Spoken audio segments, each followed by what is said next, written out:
Rovers tried to distract themselves this weekend, taking on Middlesbrough, that's right, at the Riverside in the FA Bloody Cup. Chance for some folks to step up to the plate. Who am I going to see? We're going to tell you all about it next.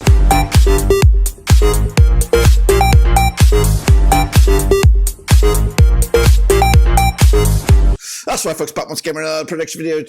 That's right, folks, back once again with another match preview. Looking forward to the FA Cup. Yeah, that's right, bit of a distraction for both Middlesbrough and Blackburn Rovers, and it's coming at you this weekend. What am I talking about? Well, I'll tell you in a second. If you knew where you've been, smash your subscribe button. You want your button-stop shop for Blackburn Rovers, FA Cup, World Football. We're going to all hear under one bloody rooski. That's right. Chance, opportunity knocks for the likes of Blasters Tough. That's right, between the sticks. The Hungarian goalkeeper's been waiting since the summer for his debut because Pears has, to be honest with you, been pretty much fantastic. But chance for them to take a little bit of a breather, and of course a chance for some folks to really showcase their skills. We'll get into that and more in a minute. Big shout out to the members, you know who you are, and a big shout out to the Patreons, you know who you are. So here we go then, folks. The game is only a couple of days away, so it is Boro, it is Rovers for what will be the second time this season. That's right. Coming at you under the microscope, here it is. Played each other 44 times since 1995. 11 wins for Boro, 18 wins for Blackburn. There's been 15 draws between the two sides. Boro coming in just unbeaten in the last 6 matches, but they've been drawing 4 of the last 5. Rovers coming into this on a bit of a slump right now, and this is definitely needed to shake off the shackles somewhat. Without a win in the last 5, they're coming at you with a 33% form. Over the course of those 44 games, we do have a 2-0 record on win over Boro on our record. 41 goals scored in that time and 0.93 goals against Boro on average. As for Boro, they do have a 4-0 win, but only 36 goals scored and 0.82 goals a game on average. This is the last 6, and it does look, let me get to my face here, it does look like good reading for Rovers. So we are the bogey side, which is good to have because it's always, you know, we seem to always be up against our own bogey sides, but now we're up against, but Middlesbrough are up against theirs. Over the last 6, the Middlesbrough have only won once, and you've got to go back to 2022 at Ewood for that victory. Marcus Foss and Riley McCree both still on the books at Middlesbrough to score those goals. Meanwhile, Ryan Hedges was on the score sheet for that one with John Buckaroo getting himself sent off. However, this game is not at Ewood, it's over at the Riverside, and our record at the Riverside is pretty much spectacular. Over the last 6, we've yet to lose. Over the last 6, we've won 3 and drawn 3 over those 6 matches. Dom Hine with a goal there, most recently as most recent as November 2024. In fact, back-to-back clean sheets for Rovers up against Boro at their own backyard. Well, what about the course of time? Well, let's have a look at it. Here it is over the last 10, just 1 loss by Rovers over the last 10 against Middlesbrough in all competitions, all venues.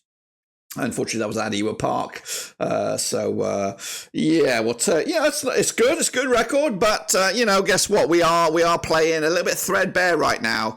As if you didn't know, Lewis Baker got recalled this week, and no replacement has been brought in just yet. No new signings. We've got injuries all over the place. So realistically, when an opportunity was supposed to knock for certain players, and some others were supposed to get rested. So it's not great. It's not going to be the best selection box for the coach here coming at you for this game. Let's take a look then at the long term here. Of course, over the course of time, we have played Boro 111 times. We've won 49. They've won 33. There's been 29 draws. We've scored 171 goals to their 137. Let's take a look at the squads then under the microscopes here. Of course, pretty much doubled. Middlesbrough's valuation is double to that of Rovers, 90 million compared to our 46 million. Averaging 3 million a player compared to our 1.8. They have a slightly younger squad than us, more national team players, more youth players, more youth national players, and more Johnny foreigners in their squad. Let's take a look at the coaches then. A similar age. Of course, success rate for Carrick, 1.67 points per match compared to John Eustace, 1.49. But the record against each other is identical. That's right. Carrick's record against Rovers, he's managed against them 4 times, just winning once, losing twice and drawing the once. As for Eustace, it's pretty much the same. In fact, it is the same. And of course, his record against Carrick is also identical, because it would be. Or would it be? Anyway, that's that. Let's take a look at, of course, the key players. Ben Doak is the main man for Middlesbrough. There's a bit of a tussle right now with some Premier League clubs sniffing around Liverpool's Ben Doak. So he could be recalled, but I don't anticipate him being recalled because he's doing absolute bits for Boro at the moment. But will he play? I don't know. I doubt it, because it is an opportunity knocks for both Blackburn and Middlesbrough to rotate their squads. Tyree Stolen as well. He could play. There's actually been some links or talk about a possible exchange deal with Brian Brewster, Sheffield United for Tyree Stolen. No real links to that, but a lot of chitter chatter on the old social media. I'm not too sure if would be a good deal or not. Alrighty, folks, let's take a look at the squads then, shall we? First and foremost, the hosts. It is Middlesbrough. And they've got 3 goalkeepers on the books right now. Sonny Deng's been out for a good part of the season through injury. Tom Glover was in the sticks last time around. Solomon Bryn has also had some minutes as well. So coin flip, I would imagine, between the sticks. Then at the back there, the likes of Ayling and Darren Lenihan. Dale Fry have also been out for a little bit. So yeah, they could see the likes of George Edmondson coming in there. Who else? Maybe Ray Vandenberg coming in. Lucas Engel could start as well. Into midfield, the likes of Asai Jones is on the verge of a move. It looks like West Brom and Luton chipping in with some cash there. Of course, Luton no longer, I believe, without a manager. Mika Hamilton could start as well. Aidan Morris, Marcus Foss also knocking on the door. Up top, it could be Conway. It could be someone else who bloody knows, because I do expect a bit of a rotation. This is what I've gone with. I've got Glover between the sticks. We've got Engel, McCorrick, Edmondson and Clark at the back. Johnny Howson in midfield. Of course, he is a bit of a master still. We've got McCabe alongside him, youngster Gilbert, McCree, Hamilton and Conway. It's chance opportunity knocks to rest up. It's been a long old bit of the season. So I do expect some of the big important faces to be rested. But it's still a very good team, especially with Howson controlling the things in midfield. McCree's very deadly and Conway can score goals at this level. Easy peasy. Let's take a look at Rovers then. Blasters Toff expected to come in. Then it's a bit of a headache, really. It does, because we are stretched. No Scott Ward, no Hayden Carter, no Harry Pickering, key members of the squad, and would have seen at least a couple of those guys coming in to rotate it up a little bit. So I don't know. I really don't know what's going to go on the back there. Meanwhile, in midfield, again, no Travis. Major loss. Lewis Baker is in the picture, but he doesn't exist as a Rover anymore. That story is over. And then, of course, Yuki is out as well for a good bit of time. So yes, Harry Leonard been linked with a move elsewhere. Goodness gracious me, I just don't know. So please forgive me, because this starting 11 looks like a mess. Here we go. We've got Blasters Toff between the sticks. I am sticking with Owen Beck because I really have no Scooby bloody do as to who will be at the back there. We've got McFadden, we've got Dom High, and we have Leo Duru coming in on the right-hand side, which does give JRC the chance to move forward in a midfield duo alongside Buckley, which does look actually quite strong considering what it could have been. Moving forward, then we have Wyman, Koza Dubry. Koza Dubry hasn't played as much as a lot of the other players. He is a loanee. Maybe we can kind of, squeeze a little bit more game time out of him, and also cup time, so no one else can have a go at him. Meanwhile, Mac de Gay, I've put him in there alongside Leonard in some sort of formation there. 4-2-3-1 is what I was aiming at. Just because I think McAgate also has not had as many games or, not many minutes. So a chance for him and Wyman.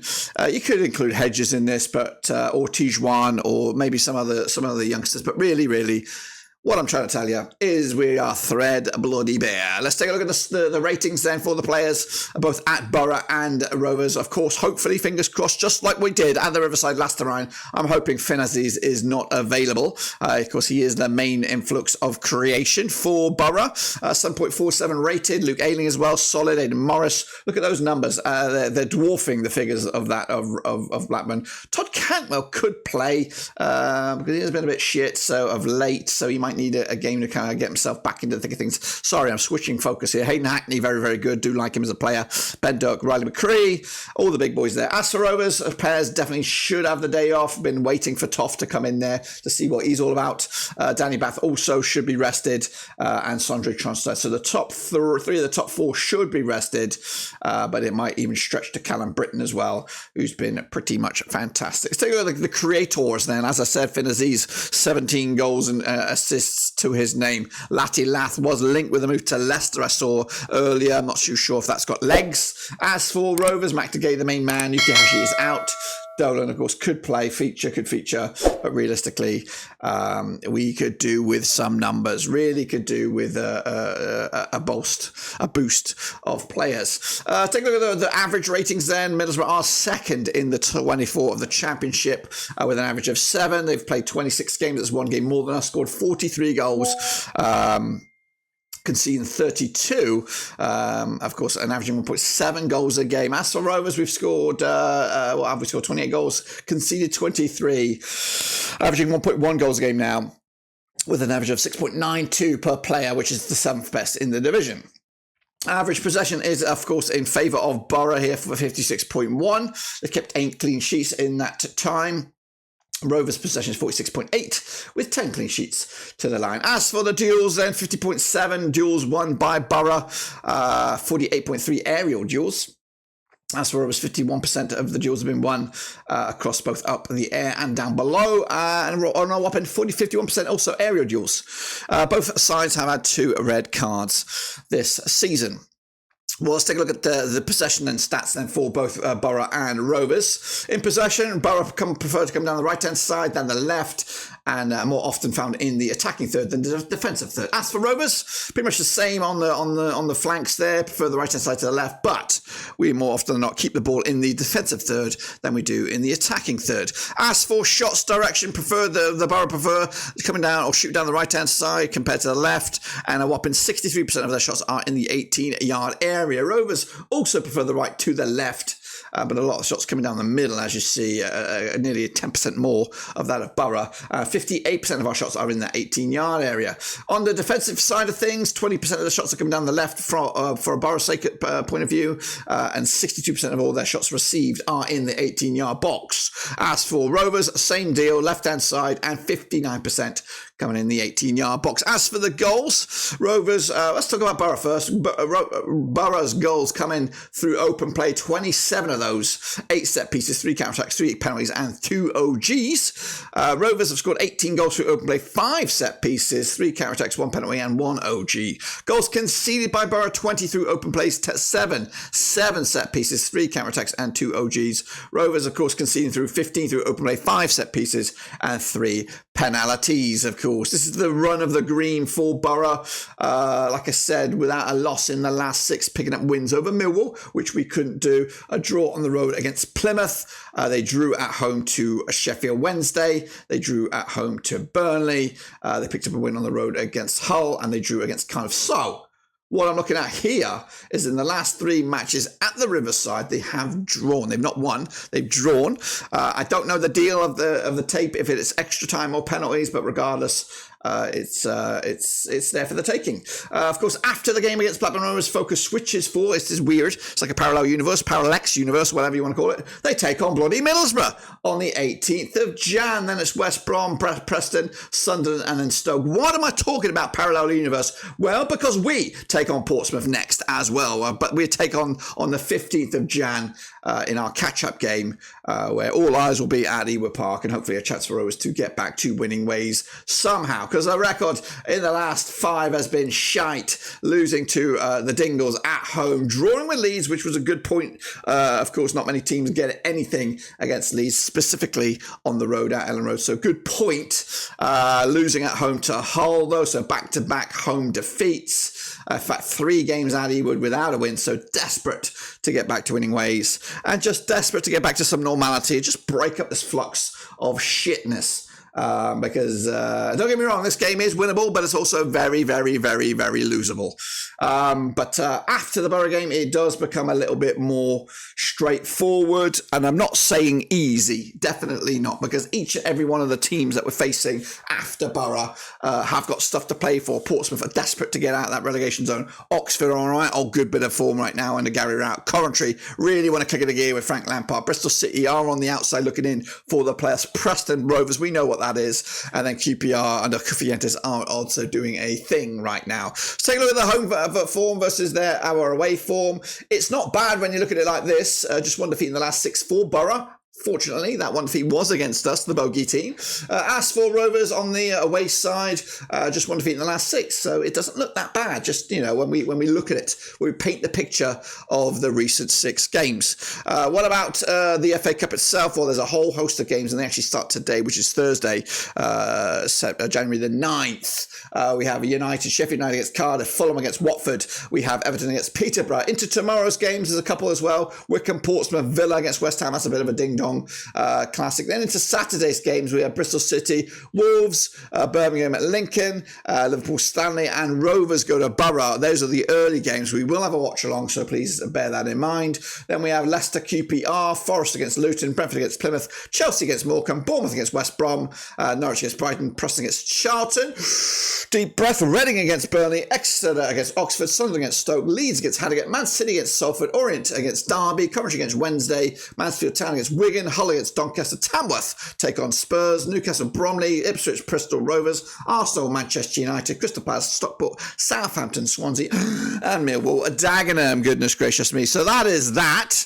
But what about my gut feeling then for this game? Well, we do have a good record against Boro. That is the good thing. And of course, we did beat them last time around. The bad thing, though, is Rovers are stretched. Even if Yuki Ohashi was fit, even if it was Travis was fit, even if Harry Pickering was fit, they probably wouldn't play because we would have want to rest them. But we don't have that ability to rest players. So either we are forced into playing players who are already exhausted, or we're going to use some reserves who will probably use this as an experience to that. I'm not, to be honest with you, I don't really give 2 shits about this game. I really don't. It could be a bit of a distraction at the grand scheme of things. It is, of course, stretching our resources. It could lead down the road when, of course, the next round of the FA comes an opportunity to rest some players. You know what I mean? But don't get me wrong. I'd love to win this game. I really would. And of course, get through to the 4th round and take on a Manchester United at Old Trafford again or something like that. I wouldn't, don't get me, it's one of these, you know what I mean? It's got, tale of 2 stories, you win, you go through and you can have an exciting cup run. You get it. But you lose, you go out, you have the weekend off. You have a chance to rest some players. It's one game less to worry about. And right now, with the threadbare squad we have, I really can't give 2 shits, to be honest with you. And if I was a Blackburn Rovers player, played a good bunch of season, I'd say, boss, let me have the night off. Give me the night off because I'm knackered. I'm absolutely knackered. I'm exhausted. We just done Christmas, which was a manic thing. We just done that shitty-ass derby and it was a disaster. So, yes. On the flip side, let's flip it around a little bit. It is an opportunity for the Buckleys, for the Joe Rankin Costellos, for the Mac de Gays, for the some of the youngsters maybe come through. Blastus Toth, I'm excited to see him play. So it's a good chance for those guys. But realistically, if we lose this 1-0, I don't give 2 shits. So at the end of the day, I do think we will lose this game. I just think Boro do have a much deeper squad than us. Realistically, we're either going to play some players and we might be risking it a little bit. So I'm going to go with a 2-1 win, Boro. We're going to get a goal from somewhere, set piece perhaps, maybe a penalty, I don't know. But I think ultimately Middlesbrough will have too much in the tank. And they have, I think, more resources to be able to play a bit more of a stronger side than Blackburn Rovers do here in this game. So I hope I'm wrong, I really do, but I'm also kind of looking forward to an extra day off. I'm resting it up a little bit because we are threadbare. Hopefully over the next few weeks we do improve the squad because we are much weaker now than we were the last match. Of course, Lewis Baker is no more. And of course, we could lose a couple other players. Leonard has been linked. A couple other players have been linked. So, yeah, take that from what you will. But until then, guys, that's it. Subscribe, smash the like. Catch you later. Until then, we are done.